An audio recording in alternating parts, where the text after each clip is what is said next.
মই ডক্টৰ মঞ্জুৰা মোহন কলিতা অসম উদ্যান সমিতিৰ সভাপতি আৰু আজি আমি ইয়াত গোট খাইছোঁ এইখন যিখন আমি চেমিনাৰ মানে পাতিছোঁ ইয়াত এইখনৰ মেইন উদ্দেশ্যটো হ'ল এই বৰ্তমানৰ যে জলবায়ুৰ যিটো পৰিৱৰ্তন জলবায়ু পৰিৱৰ্তনে আমাৰ মানুহৰ জীৱনশৈলীৰ লগতে শস্য উদ্যান শস্য সকলোতে এটা বিশেষ প্ৰভাৱ পেলাইছে গতিকে সেই প্ৰভাৱৰ ওপৰত আমি কেনেকৈ ধৰণৰ আমাৰ নিজকে সচেতন কৰি ইকুইপ কৰি আমি আগবাঢ়ি যাম উদ্যান শস্যৰ কাৰণে আগবাঢ়ি যাম সেইকাৰণে আমি বিশেষজ্ঞসকলক মাতি আনিছোঁ সমল ব্যক্তি হিচাপে আৰু আজি গোটেই দিনটো তেখেতসকলৰ লগত আমি এইটো বিষয়ৰ ওপৰত আমাৰ আজি গোটেই ষ্টেট লেভেলৰ যিটো চেমিনাৰখন এইখন আমি ইয়াত কৰিম বুলি আয়োজন কৰিছোঁ আমি হৰ্টিকালচাৰ ছ'চাইটিৰ উদ্যোগত এতিয়া মই গম পাইছোঁ যে 1994তে ৰেজিষ্টাৰ্ড হোৱা ছ'চাইটি তাৰপিছত আজি 2024 চন পালেহি আপোনালোকে হয়তো চিলভাৰ জুবলি গল্ডেন জুবলি কিবা কিবি এইবোৰ পাই গৈছে কিন্তু তাৰপিছত এতিয়া মই মোৰ কথাটো হ'ল কি আমাৰ টেকনিকেল কথাখিনি বৰ ধুনীয়াকৈ কৈ গ'ল আমাৰ এগ্ৰিকালচাৰ ইউনিভাৰ্চিটিৰ তেখেতে ক'লে খুব মন দি শুনি আছিলোঁ যে কৃষকে কি কৰিব লাগে আৰু আজি যোনটো আমাৰ চেমিনাৰটো আছে এইটো ৰেজিলিয়েঞ্চ মানে আমাৰ কেনেকৈ আজিৰ যোনটো পজিশ্যন আছে উইচ ইজ এ কমন ফেনামেনা এতিয়া মানে সেই নেচাৰটো হেজ চেঞ্জিং ইটছ কোৰ্চ বুলি কওঁ মই চেঞ্জিং ইটছ কালাৰ্ছ কালি মই কথা পাতি থাকোঁতে তো মোক এজনে ক'লে যে এতিয়া আমি অলপ আমাৰ ইউনিভাৰ্চিটি আছিলে ক'লে আমি এতিয়া অলপমান এটা খেতিটো কোনটো খেতিৰ কথাটো কৈছে যে আমি জানুৱাৰীত হয় আমি ফেব্ৰুৱাৰীলৈকে লৈ যাব পাৰোঁ মই মাৰ্চত কাৰণ আজিকালি ঠাণ্ডা দিনটো পিছুৱাই গৈছে উইণ্টাৰটো পিছুৱাই গৈছে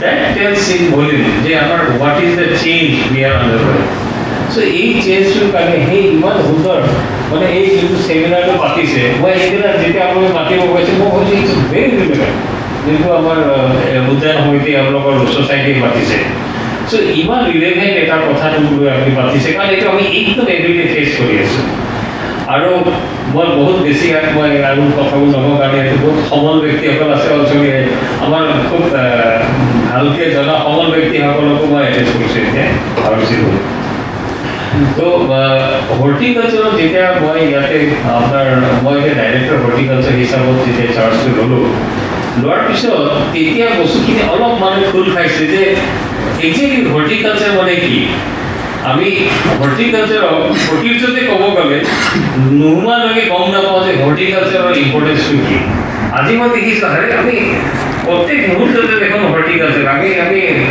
এগ্ৰিকালচাৰ ছেক্টৰত আমি চাউলৰ কথা পাতোঁ আমাৰ প্ৰডাকশ্যনৰ কথা পাতোঁ তাৰপিছত এতিয়া মই যেতিয়া হৰ্টিকালচাৰ দেখিছোঁ আমি ৰাতিপুৱাৰ পৰা ৰাতিলৈকে দেখোন হৰ্টিকালচাৰ প্ৰডাক্টৰ লগতে এইটো আমি আছোঁ গতিকে এইটো এটা এনেকুৱা ছেক্টৰ যোনটোৰ যথেষ্টখিনি ওপৰলৈকে যাব লাগে আৰু থেংকফুলি মানে আমাৰ অতুল বৰা ছাৰৰ ইমান হৰ্টিকালচাৰ ছেক্টৰতো ইমান ইণ্টাৰেষ্ট আছে মানে we must thank him যে ছাৰে ইমান ইণ্টাৰেষ্ট লয় এইটো এইকাৰণে আপোনালোকে যদি এগ্ৰিকালচাৰ চিনেৰিঅ'টো চায় এইটো ইয়াৰ আগৰ 500 বছৰ আগৰ চিনেৰিঅ' এতিয়া নাই বহুতখিনি প্ৰডাকশ্যন বাঢ়ি গৈছে চব ক্ষেত্ৰত আৰু ছাৰে কি কয় যে আমি খেতিয়কৰ প্ৰডাক্ট মানে কি ইনকামটো দুগুণ হ'ব লাগে কেনেকৈ মাল্টিপল ক্ৰপিং কৰিব লাগিব পেডিৰ লগতে মাষ্টাৰ্ড কৰিব লাগিব এইকাৰণে এবাৰ আমি পেডিৰ লগতে চাইড যোনটো ফেলোলেণ্ড বা কিবা তাতে মাষ্টাৰ্ড কৰা হৈছে মাষ্টাৰ্ড কৰাৰ কাৰণে কি হৈছে এতিয়া আমাৰ আমি MSP খেতিয়কে এতিয়া মাষ্টাৰ্ড বিক্ৰী কৰিছে MSP যথেষ্টখিনি টকা পাইছে যেতিয়া বজাৰত খেতিয়কে পোৱা নাছিলে দাম পোৱা নাছিলে 4200 টকা পাৰ কুইণ্টেল আছিলে মানে সৰিয়হৰ দামটো তেতিয়া আমি MSP 5650 টকা দি আমি সৰিয়হ কিনিছোঁ আমি বিভিন্ন চেণ্টাৰ ক্ৰিয়েট কৰিছোঁ Korean civil supply corporation Assam marketing board আমি এইটো সৰিয়হ এইখিনি ক্ৰিয়েট কৰি এতিয়া মানুহে আমি এতিয়া 10,000 অলমষ্ট 11,000 এটা হ'ব ইমানখিনি এতিয়া আপোনালোকে এইটো কৰিলে গম পাব যে ইমানখিনি টকা কিন্তু আমাৰ খেতিয়কে পালে আৰু অলপ পোৱা প্ৰচেছত আছে গতিকে এতিয়া যেতিয়া ফিল্ড লেভেলৰ কথাটো আহে কৰিব লাগিব কি ফিল্ড লেভেলত আমাৰ টেম্পাৰামেণ্টটো লাগিব চ্যালেঞ্জ যথেষ্টখিনি আছে চ্যালেঞ্জ আমি যদি বেছি আৰাম কৰিব বিচাৰোঁ তেতিয়াহ'লে কিন্তু আমাৰ নহ'ব আৰাম। এতিয়া আপুনি এটা চিম্পল এটা কওঁ, আপোনালোকে বহুত অভিজ্ঞ মানুহ, বহুত জনা মানুহ, গতিকে আপোনালোকৰ যোনটো জ্ঞানটোক মই চেলিউট কৰিছোঁ। কিন্তু what I personally feel why things grow' like this. আমি এই পলিথিনটো চাব, এই পলিথিনটো কিয় ইমান ব্যাপক হৈ গ'ল? এতিয়া যদি পলিথিনৰ কথাটো কওঁ যে পলিথিন আমি just for the check of our convenience ক'ৰবাত গ'লোঁ, এটা বেগ নিয়াত আমাৰ অলপ মানে বোলে বেগটো লৈ দিয়ে যাব পাই যাম, সেই যে দুটা আঙুলিক আৰাম দিয়াৰ কাৰণে সেই বোলে পলিথিনত পাই যাম গৈ আমি এতিয়া বেগ নিয়াটো বাদ দিলোঁ। আগতে কিন্তু বেগ মোৰ মনত পৰে আমি এতিয়া একদম ভৰ্তি কিন্তু ইমান পলিথিন ওলোৱা নাছিলে, তেতিয়া কিন্তু আমি পলিথিন নহয় সদায় চাইকলজিতে আছিলে যে আমি বেগ লৈ যাব লাগে। That psyche has changed. কি হচ্ছে এই যে অলপ যে টেম্পোরারি আরামের কারণে অলপ আমাদের গলো পলিথিন গলো হয়ে গেল। Now because of that polythene কেনকা একটা মিনেজ করে দিছে, কেনকা একটা চেঞ্জ করে দিছে, আবার সিনারিও চেঞ্জ করে দিছে অলমোস্ট। গতিকে তেনেকৈ যদি অলপ অলপ আৰামৰ কাৰণে বস্তুখিনি আমি যদি এৰা আৰম্ভ কৰোঁ তেতিয়াহ'লে কিন্তু আমি কৰিব নোৱাৰিম। আমাৰ এগ্ৰিকালচাৰ ইউনিভাৰ্চিটিত তেখেতে ধুনীয়াকৈ ক'লে যে হৰ্টিকালচাৰত আমাৰ 7% লেণ্ড ইউজ হয় কিন্তু 25% প্ৰডাকশ্যন হৈ আছে। 7% মাটিটো আমাৰ 25% হৈ আছে। এগ্ৰিকালচাৰ ছেক্টৰত 42% হৈ আছে কিন্তু প্ৰডাকশ্যনটো 25%। গতিকে আমি এইটো ছেক্টৰতো অলপ আমি চাব লগা আছে। উই কেন ইনক্ৰিজ, আমি বঢ়াব পাৰোঁ, যথেষ্টখিনি বঢ়াব পাৰোঁ। আৰু আপোনাৰ ক'ল্ড ষ্টোৰেজৰ কথা কৈছিলে যে হৰ্টিকালচাৰ প্ৰডাক্টত এইটো নাপায়, সুবিধাটো নাপায়। সোলাৰ কোল্ড স্টোৰেজ আপোনালোকে একবাৰ ক্ষেত্ৰীত আমাৰ কিন্তু অলৰেডি এটা মানে আমি আৰম্ভ কৰিছোঁ, অলৰেডি আমি ট্ৰায়েল বেচিছত চলি আছে। It's so' convenient. 5 মেট্ৰিক টনৰ এটা সোলাৰ আমাৰ আগতে কোল্ড স্টোৰেজ আছে। তাত ক্ষেত্ৰী আমাৰ যোন চেণ্টাৰ অফ এক্সেলেঞ্চ বংগনালে দেখিছে গৈছে নে নাই নাজানো, তাতে আপুনি গৈ চাব ইমান কনভিনিয়েণ্ট। এইটো মানে প্ৰায় 17-18 লাখ টকা পৰিছে 5 মেট্ৰিক টন।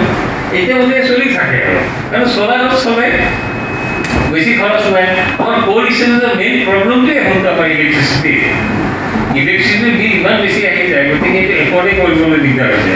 এতিয়া আমাৰ কোল্ড ষ্টোৰেজ আছে 5000 মেট্ৰিক টনৰ আমাৰ কোল্ড ষ্টোৰেজ আছে, দৰঙত আছে, ছয়গাঁৱত আছে 5000 মেট্ৰিক টন। কিমান সোমাব পাৰে? গতিকে আছে, এইটো কিন্তু ইউজ কৰিব জানিব লাগিব। আৰু খেতিয়কৰো নলেজৰ ক্ষেত্ৰত আমি ক'বলৈতো কওঁ ফিল্ডত, এতিয়া আমি ইয়াত মিটিঙতো ক'লোঁ, কিন্তু এই বস্তুখিনি এই তালৈকে যাব লাগিব। যদি কোল্ড ষ্টোৰেজ ইউজ কৰিব লাগে তেতিয়াহ'লে কিন্তু এজন দুজনে কৰিব লাগিব। They should make a society. এতিয়া ৰেট ফিক্স কৰি ল'ব লাগিব যে যদি ইমানখিনি ইলেক্ট্ৰিচিটি বিল আহিছে আমি যদি ডিভাইড কৰি লওঁ কিমানখিনি প্ৰত্যেকৰ কৰি যায়। যদি এই প্ৰেক্টিকেল চাইডত যদি আপোনালোকে জোৰ দিয়ে বা যদি এটা ছ'চাইটি ক্ৰিয়েট হয় যেনেকৈ আমাৰ ছ'চাইটি হৈছে, তেতিয়া কিন্তু আমি কোল্ড ষ্টোৰেজ ইউজ কৰিব পাৰিম। আৰু কোল্ড ষ্টোৰেজত চব বস্তু সদায় নাথাকে, কম সময়ৰ কাৰণে থাকে। কিছুমানৰ আমাৰ হৰ্টিকালচাৰ প্ৰডাক্টটো বহুত বেছি দিন নাথাকে, আলু চালু ছমাহলৈকে থাকে। আকৌ আলু ভেৰিয়েণ্টৰ ওপৰতে কথা আছে, কিছুমান ভেৰিয়েণ্টৰ আলু সোনকালে পচি যায়, even in the cold storage.